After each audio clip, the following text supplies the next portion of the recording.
ముఖ్యమంత్రి గారు ఏమాత్రం మొహమాటం లేకుండా నేను 100% రుణమాఫీ చేసిన అంటారు.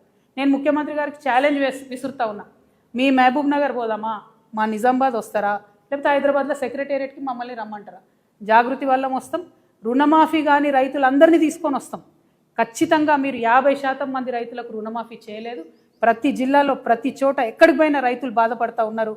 నిజంగా మీకు చిత్తశుద్ధి ఉంటే ఆ ఏదైతే మిగతా 50% మందికి రుణమాఫీ కాలేదో ఈ బడ్జెట్లో పెట్టి రుణమాఫీ చేయండి.